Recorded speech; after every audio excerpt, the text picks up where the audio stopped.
today's episode, I explore my curiosity with poetry. Poetry is a literary art that's been revolutionized by poets like Langston Hughes, Maya Angelou, and Amanda Gorman. However, what is poetry? Is it rap? Is it slam poetry? Is it singing? To unpack my curiosity with poetry, I asked Lynne Thompson, former Poet Laureate for the City of Los Angeles and author of several collections, to join me. Her latest collection is called Blue on a Blue Palette. We talked about what poetry is and is not, how poetry is needed in all seasons of life, and how one of her spiciest poems, called Among Peaches, is inspiring me to have more sexually transparent conversations with my mom. So let's get into my curiosity. What's Up with Poetry, featuring Lynne Thompson. Miss Lynne, just to let you know, I fell in love with poetry in high school. My senior year of high school, I'm going to take you back. The year is 2002.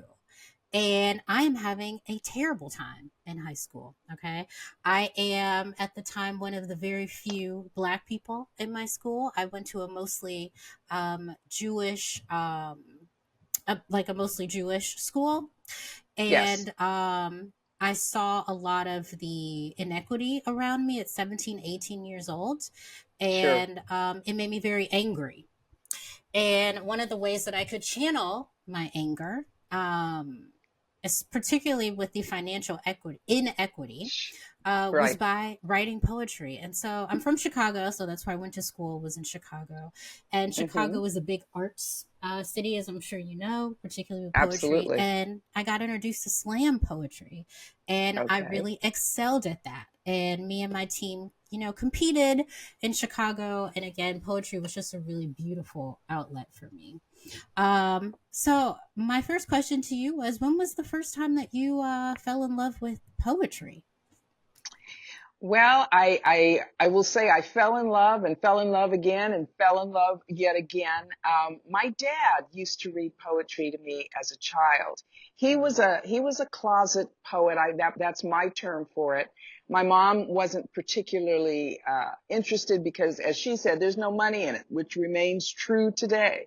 There's not really any money in it relative to other arts, right? So but he loved poetry and gave me a love of language and reading. And so I dabbled in it for a while, re-entered that space in college when Jane Cortez and Everett Hoagland came to my campus here in California at the Claremont colleges, and just thought, wow, what is that? And then I went to law school, and that killed it. I was really focused on my studies and then the practice of law. But about 14, 15 years in, I woke up one day and I said, the thing that's wrong with your life is that you're not writing poetry. And I think Hmm. what that really meant was, while law fed me intellectually, it wasn't feeding my heart and soul. And I needed that, some sort of creative outlet. So I made a decision to not completely abandon the law, but to put it in a different context so that I could devote more time to writing poetry. It sounds like you've always been in love with language, right? Because when I think about um, law school and legalese in particular, because that was a potential area of interest for me as well.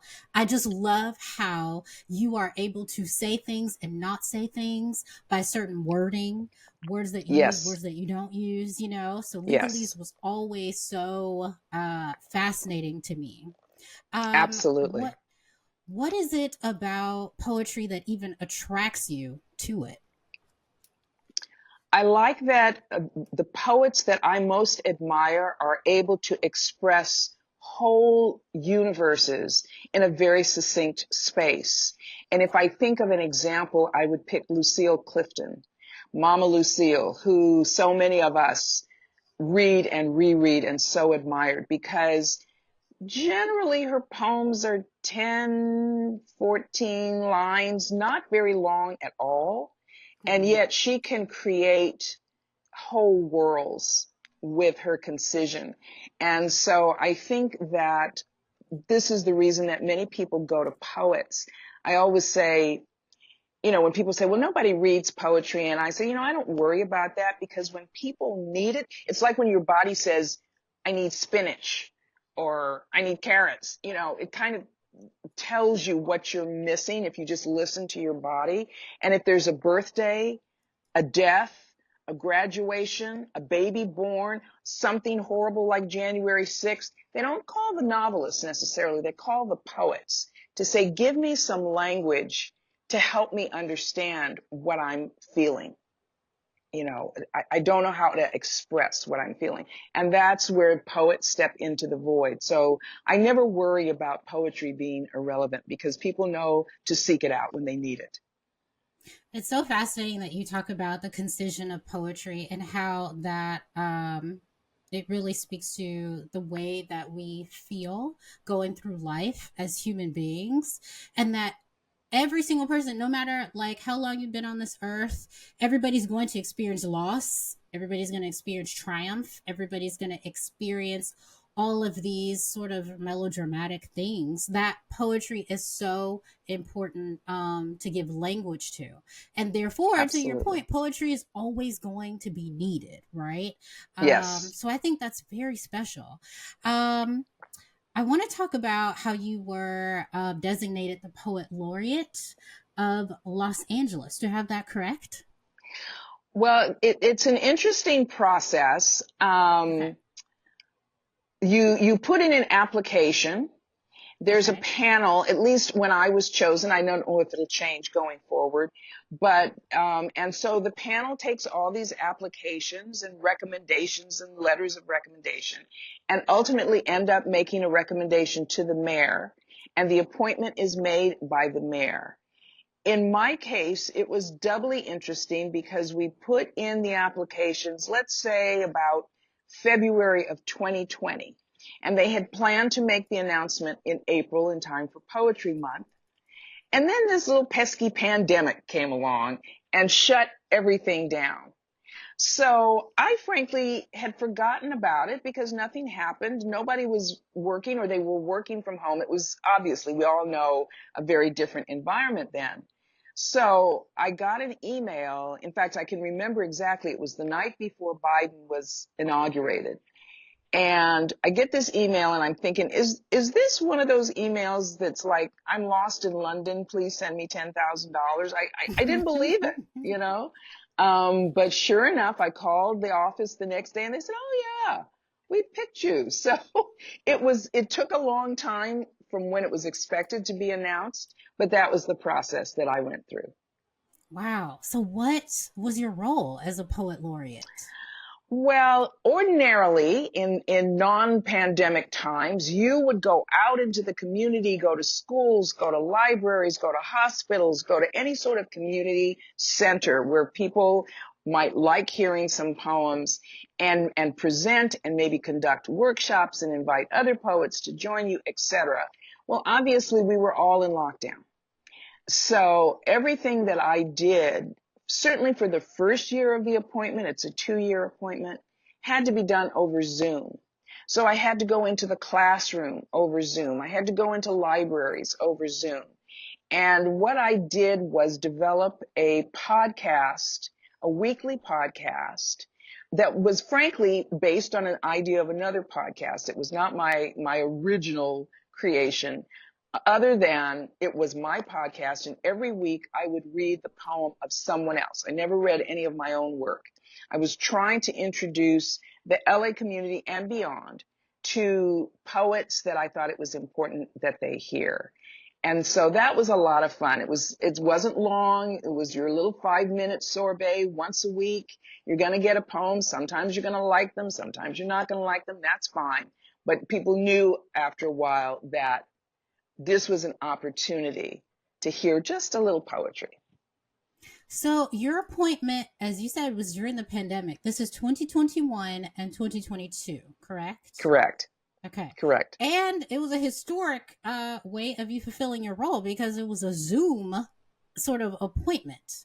How did you navigate that? Correct. By remembering that I wasn't the only one in this position, Okay. and how lucky I was that we had this technology just when we needed it. And I'm taking in stories, as we all did, of parents who are suddenly at home with all their 1, 2, 3, 4 kids, and the kids are climbing the wall, and maybe there's only one computer at home. The kids need it for school, the parents need it for work. You know, maybe a grandparent or other relative was ill. You're trying to, so I don't count myself as any different than anyone else who was trying to go through.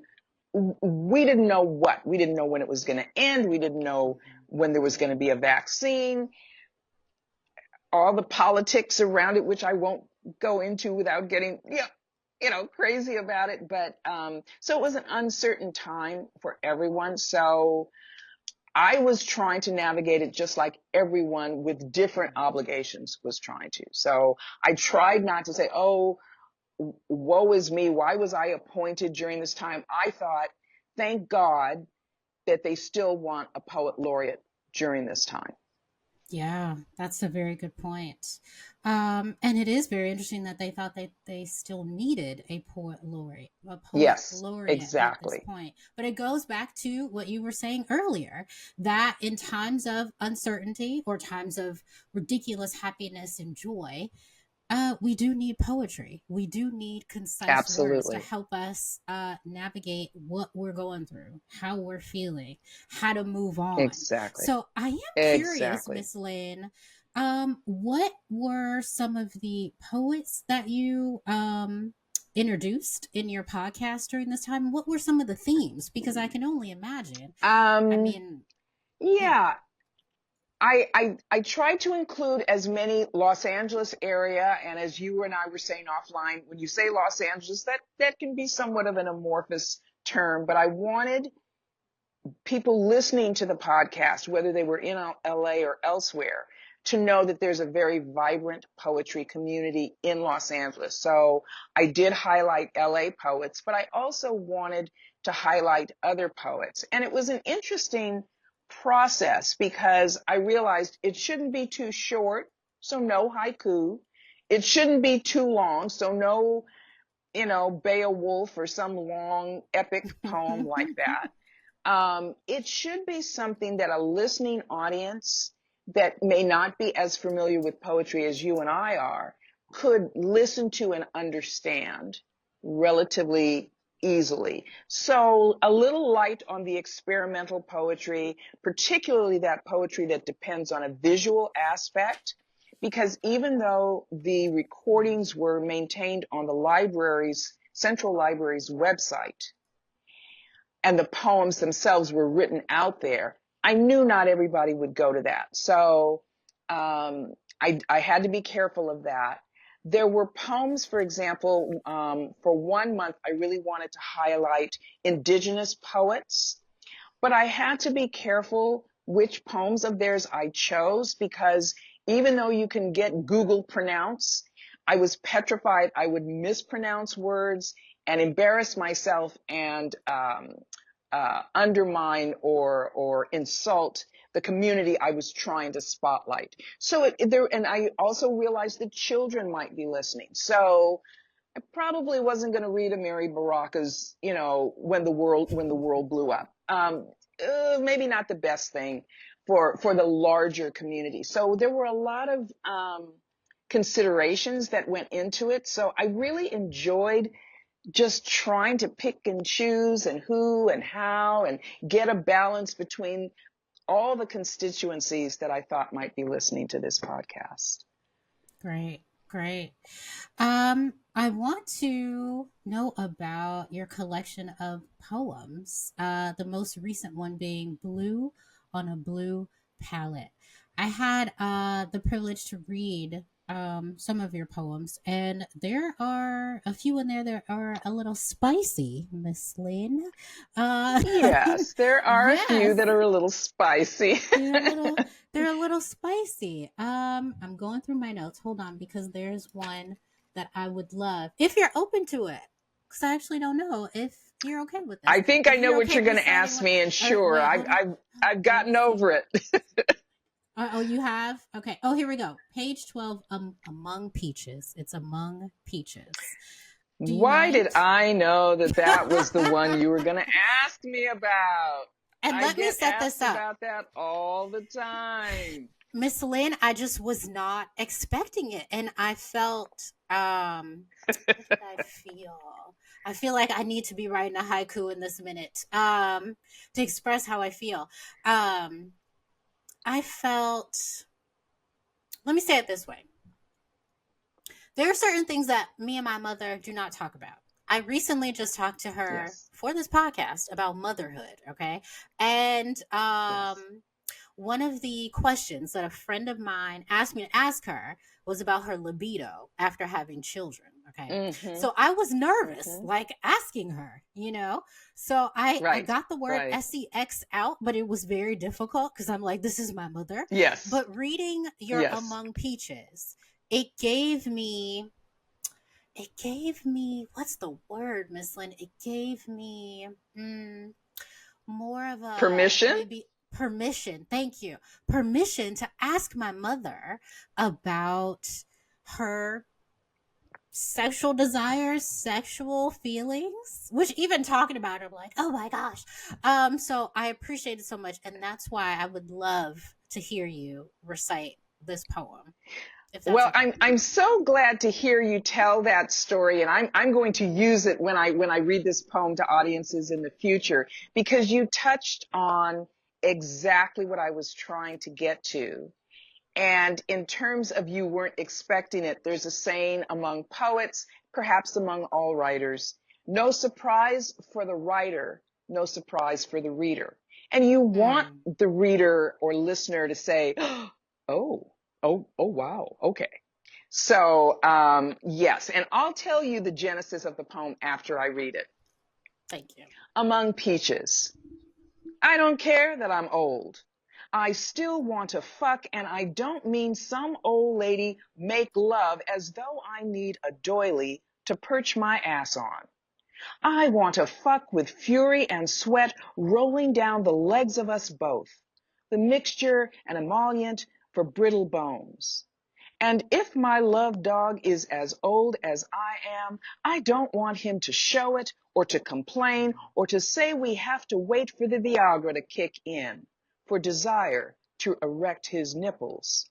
I want him to be struck by a sudden urge. If I haven't been struck first, then take me in the stockroom of Pavilion's Market.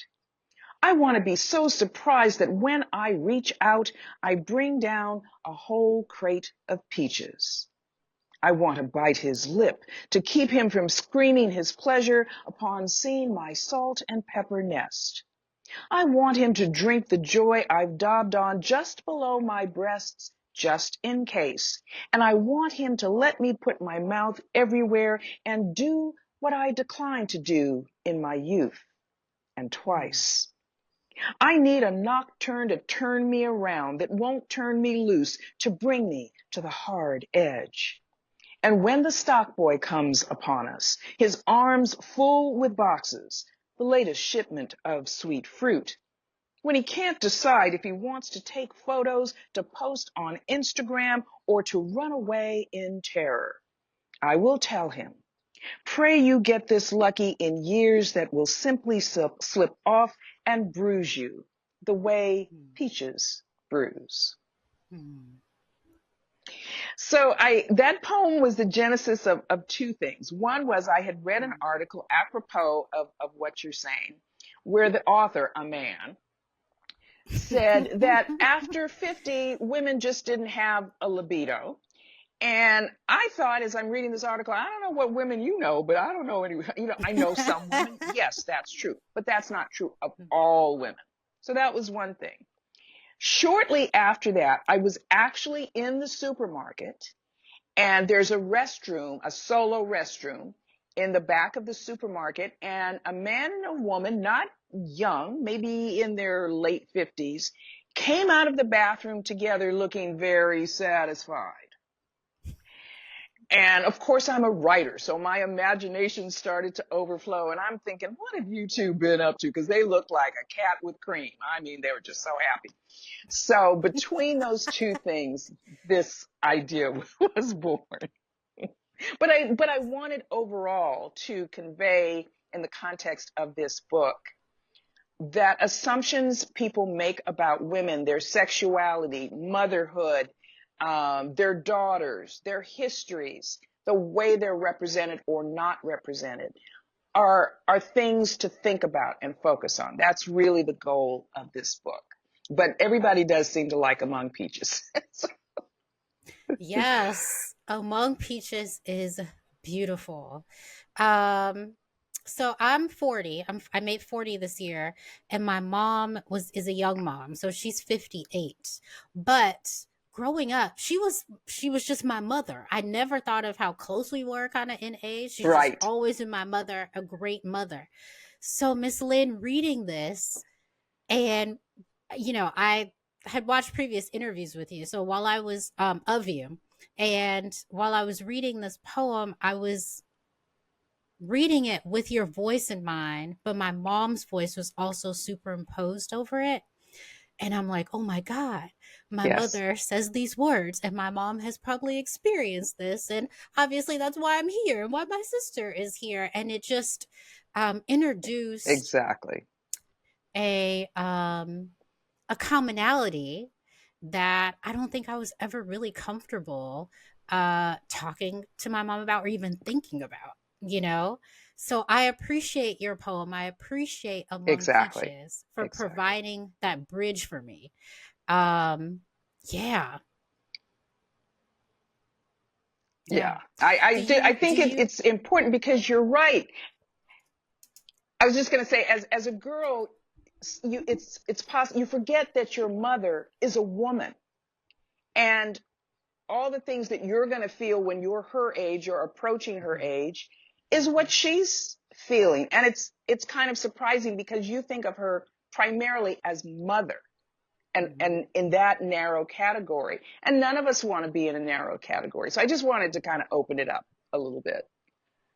It's very true. And I think as my mom and I, grow together, I am learning more about her womanhood, which is Yes. important. And this is a part of that. So, yes, thank you. Thank you for that. Another poem that I absolutely has me so very curious is, and I don't know how to say it, Melancholia. Melancholia, a draft. Is that how you say it, Miss Lynn? Oh, yes. Yes. Melancholia, a draft. Yes. Melancholia, a draft. I haven't thought Can you about share that the poem in a while. genesis? Oh, Yeah. you have it. Can you kind of take me through the genesis of that I one? do have it. Okay. Do you mind reading that one Yes. as So well? this is one. Oh, sure. I'll read it for you first and then we can talk about it a little bit. Melancholia, a draft. Transformed blue flower. Stop shaking. Pretend there's a choice. The body isn't an allegory. History doesn't fail. We fail history while raptors' faces hover in the storm. So a couple of things are happening with this poem. First of all, there Okay. are a lot of what are called centos or centos in the book, which cento is an Italian word essentially meaning quilt or patchwork. So you take lines of another poet Okay. and try to transform them into something completely new. So yes, you're stealing, and you do give acknowledgement of that. If you look in my notes, you'll see there's an acknowledgement with respect to this and other poems. But what you're trying to do is take their inspiration, the way their work has hit you, and use it to create something entirely new that isn't what their intentions were when they used those lines. So that's one thing. The other thing is I put a draft at the very last minute before this book was printed because this poem went through so many drafts. I don't know if this is the final one or not. And I actually kind of liked that idea that essentially as you're going through life, it's all something of a draft until you're dead and buried. It's all a draft. You're trying to figure out, how am I negotiating this life? How is it working, right? And then it's completely metaphorical, right? The speaker, not necessarily me, the speaker is the transformed blue flower, but the speaker is shaking. The speaker is pretending there's a choice when so often for women there isn't a choice, as in what's going on now with the government trying to say how we control our bodies. And I also wanted to talk about the body a lot in this collection. So when I found this line, the body isn't an allegory, I said, that is exactly it. And it's not that history is failing. History is history. But we fail history while these scary faces are staring at us. So that's what this is one of those poems where I have family and friends who would say, I don't know what the heck is going on here. Well, that's where the mystery of poetry comes in. You have to work a little bit to get there. But I'm so glad you called it out, because I don't read it a lot. For that reason, I think that the audience will be like, okay, that's Lynne just tripping again. But I'm glad that it appealed to you. And I'm curious why. Thank you for asking, because I was going to offer why I am curious about it, and now why I love it. And I want to tell you how it affects me. So I was curious about it because I wasn't sure about the italicized stanza, stop shaking, pretend there's a choice. So you explained to me that is taken from another poem, correct? Yes. Okay, great. So that's why I was curious. So I love the color blue. It is my favorite color. I identify with it. So while reading it, and do you mind if I read it to you and then tell you how? Not at all. I would love to hear it in another voice. Okay. Sorry, I want to get the title right. It's Melancholia? Melancholia, exactly. Okay. Melancholia, a draft by Lynne Thompson. Transformed blue flower. Stop shaking. Pretend there's a choice. The body isn't an allegory. History doesn't fail. We fail history. While raptors' faces hover in the storm. So for me, when I see transformed blue flower, it sounds like it's me. Like I am the blue flower. And at this stage of life, I am transformed from whatever version I was before. But there is an implication here that I will transform again. Then the italicized, which is from the other poem, stop shaking. Pretend there's a choice. It seems like the blue flower may be shaking from this transformation that it has gone through, and is telling itself pretend that there's a choice, implying that there's not a choice in being transformed, which I love, because that's what I believe. There's no choice. I must transform. And then lastly, the body isn't an allegory. I literally just looked up the definition to be reminded of what an allegory is: a story, poem, or picture that can be interpreted to reveal a hidden meaning. So the body is not that. History doesn't fail. We fail history. While raptors' faces hover in the storm. Raptors, I'm thinking of the dinosaur. That's what I'm thinking of. And raptors are, to me, because of Jurassic Park, okay, are violent and mean absolutely no good. So I guess what I'm trying to say here is there is this transformed me. And through this particular transformation, I am just continuing to transform, continuing to change amid all of the happenings of life. And that I guess these raptors are supposed to, in my opinion, represent maybe some negativity or aggression to not transforming. So that's my interpretation of it. Well, you have just demonstrated for your audience what I believe to be true, and that is the poem isn't complete, really complete, until it's read or heard by someone else. Because the poet is bringing her thoughts of what the poem means. But it doesn't matter if that matches what the reader or the listener hears, because they're bringing their experience and their time in space at that moment that they connect with the poem. I can't tell you the number of times I've been to readings and I've read something and someone came up and I thought the poem was about love. And they said, that poem about the desert was fabulous. And I'm thinking, what desert are they talking about? Well, they're bringing their experience and their understanding of what it was. Maybe just hearing it for the first time, not having had a chance to sit down with it. And that's when the poem really takes off, because we're all bringing, this is when we're in community, because I, as the poet, am speaking to you and you are taking it in, as we do with every conversation we have, right? You have a conversation with your mother or your lover or your teacher, and you think you're saying lovely things and their feelings are hurt. Well, I didn't mean it that way. Well, maybe you didn't, but they took it in that way. And it's no different with poetry. So no matter what my intention is, hopefully, and our intentions are very much in sync in terms of the way you took it in and the way I wrote it. But there's also going to be a little bit of you as the reader that makes the poem what it is. And that's fine. I learned that I have to let it go. I thought it was about the moon and you thought it was about war. Really? That's because our common understandings are knocking up against each other.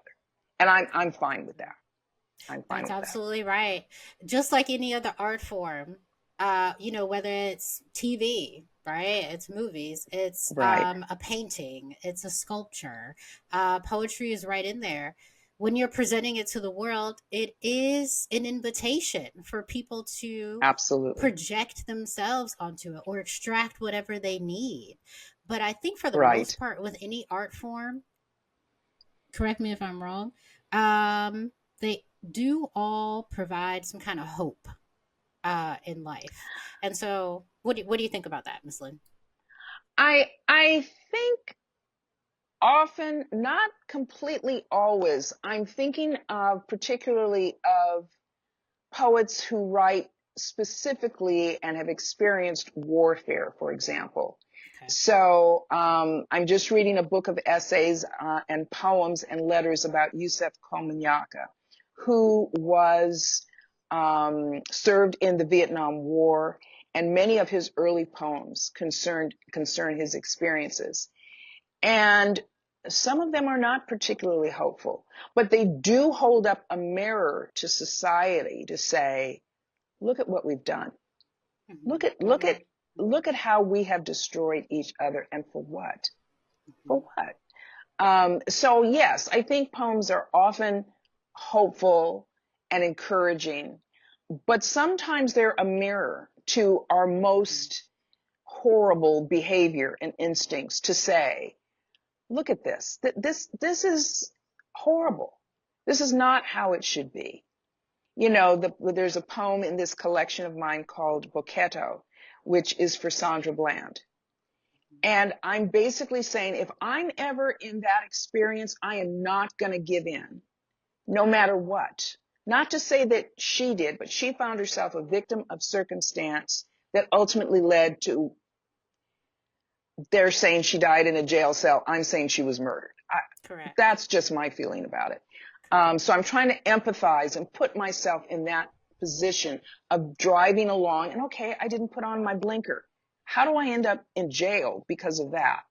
Um, so yes, it can be hopeful and often is, but not exclusively. Very well said. Yes, I agree. Now I want to take us into the mechanics of poetry. So, Yes.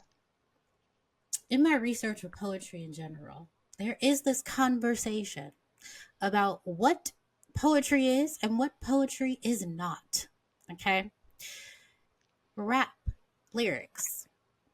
Do you believe rappers or rap lyrics are, do you think rappers are poets? Do you think rap lyrics are poetry? What are your thoughts there? Um, I think it's one of the hardest questions, what is and is not poetry. I think that children, as soon as they're able to speak, come up with little poems. Are they going to win the Nobel Prize? Probably not. But poetry, for me, is an engagement with language that may be sophisticated or may be pretty basic. And depending on your point of view, um, you may think Mary Had a Little Lamb is the greatest poem ever written, and that's fine. If you read an epic, uh, the Iliad, which is written in a form that we don't really write in today, this is pretty damn great poetry. If you read the Bible, the St. James Version of the Bible, and you read David's Psalms, there's something about them lyrically, and music is important to poetry in the way that it's taken in and remembered. That's poetry for some. For others, they can't get around the religious part of it, so no, that's not poetry. So I'm a little insecure about telling someone else what is poetry and what is not poetry. This whole argument about rappers and slam poetry is frustrating to me because I like to remind people, remember, before we had pencil and paper, poetry was an oral art. It may not have been what the rappers are doing today, but that's how poetry really got started. You sat in the village and some smart, usually man, sometimes women, would start reciting what we today call poetry. Now, maybe they didn't call it poetry then. The troubadours were referred to as troubadours, which more goes to music in today's understanding. But language is flexible and the art is flexible and always changing. You know, as I was preparing to talk to you, I was trying to remember who said make it new, and it was Ezra Pound.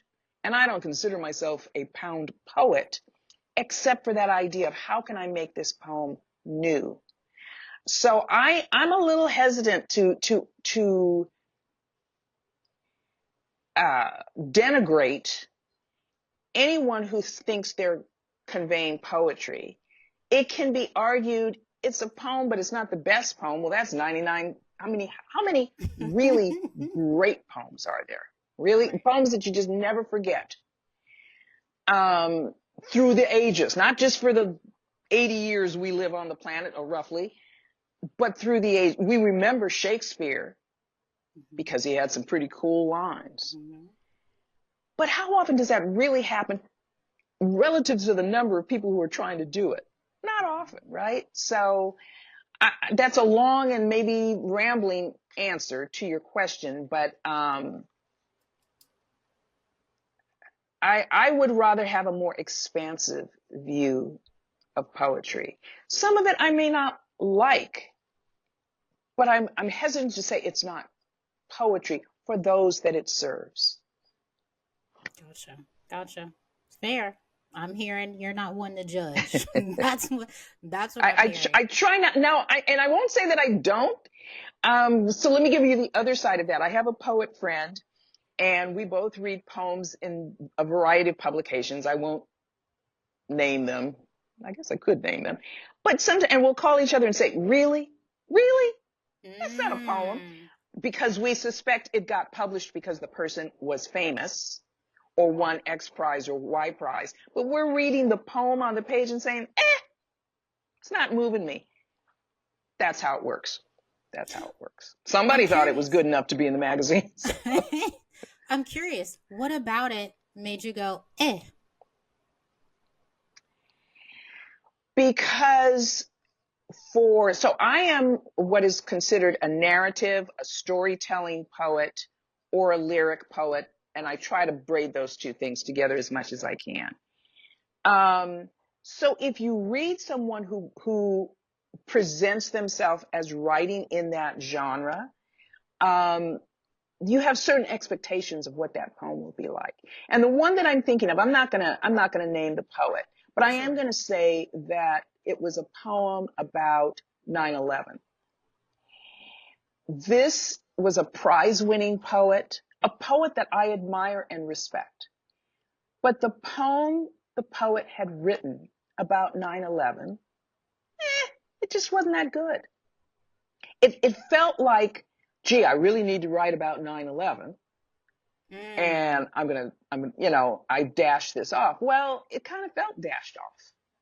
So even the poets that we admire don't hit it out of the park every time. Mm-hmm. Mm-hmm. And we as poets have to accept that this isn't my best effort. Um, but tomorrow I'm going to write something better. Got it. It Got it. kind of goes with the territory, I think. Yeah. Got it. I'm hearing that maybe there was lack of something, whether it was perspective, emotion, um, imagery. What I specifically think was it? yeah, I think it was lack of imagery. It could have been an essay Okay. or what we're now calling creative nonfiction. There was none of the, and I don't remember it specifically, this has been some years, but kind of the imagery was missing. The use of metaphor, which is really key to Mm-hmm. some of the best poetry, was missing. Um, it just felt a little dashed off. Mm-hmm. You know, Mm-hmm. it felt like it hadn't really gone through the revision stage. I'll put it that way, Mm-hmm. which is No. crucial to go. Yes. You get it down and then you go back and you start taking words out and putting words in and rearranging the line. But you don't want to overdo it. I mean, it's difficult to balance. And I'm not saying I could have done a better job. I just wasn't impressed with that job. And that's fine. This person could care less that I was impressed. No, I think it's important to talk about because you are an expert. You are a poet. You are a great poet. And so you love Thank you. poetry. So you're going to read Yes, poems with the respect that it deserves, and you know right. what can be improved, what Exactly. elements sort of need to be injected into poetry in general, and you can kind of spot out, oh wait, this is lacking imagery, this is lacking perspective, Right. this is lacking relationship. Why is this person actually writing about this? Well, maybe they don't know about this particular subject. So I think critique, especially in Right. your own area of expertise, is always helpful and important. Absolutely. Yes. And So as much as you give it, the poet has to take it as well. So, and I'm used to that. good. So we're going to wrap it up in a little bit, but I have one more question to ask you. What has poetry Sure. given to you? Oh my goodness.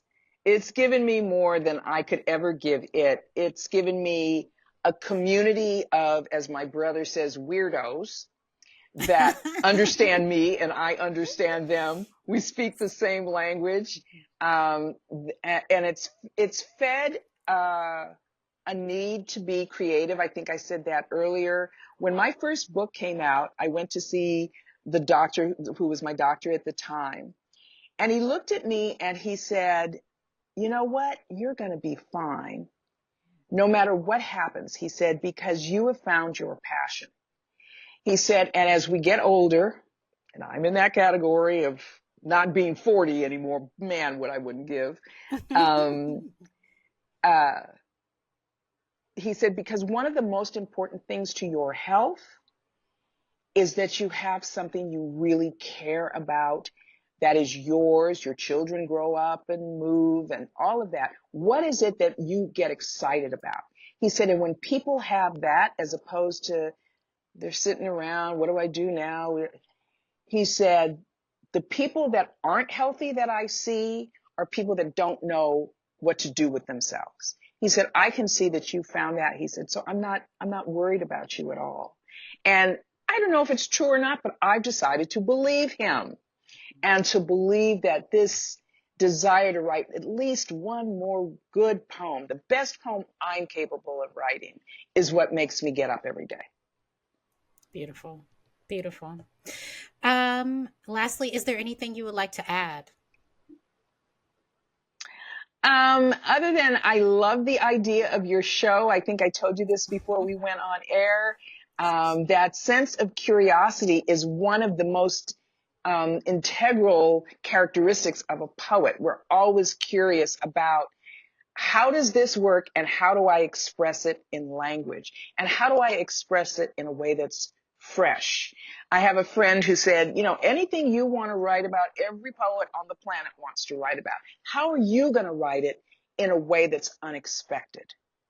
Right? So I'm always looking for that thing. So, yeah, I love the idea of curiosity, and I've just been so honored to be a part of your program.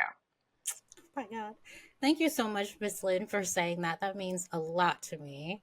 And very, very, very last thing, where can we find Blue on a Blue palette? Let the people know. And this is your latest collection. You have other collections as well. This is, yes. All of my collections, I think, can be found, of course, on Amazon. But I'm also a big promoter for bookshop.org. bookshop.org, because they give a portion of their sales to independent bookstores. And for those of us who are writers and readers, we really want to support our independent bookstores. So I really like supporting them. Or you can get it directly from the publisher, which is BOA Editions, all one word, .org. Any one of those, if you look up my name, you will find the book. Or put in the name of the book, Blue on a Blue palette. Fantastic. Thank you and so much. And I also have a website. Yeah, I also have a website, Lynne Thompson, all one word, .us. Thank you so much, Miss Lynne, for joining this episode of What's Up with Poetry. Yeah, it's been my absolute pleasure. It's been a delight. Thank you so much. Thank you so much to our guests for joining me, and thank you for listening. This episode was edited by Chase Parker, hosted and executive produced by me, Jennifer Brown, produced by Latrice Lauve, and distributed by BlakOWND Productions. I hope you'll join me again on another episode. The Curiosity Podcast is a safe space to not only explore my curiosity of all the things, but yours as well. And together, we get to dig a little deeper as to why that curiosity exists in the first place.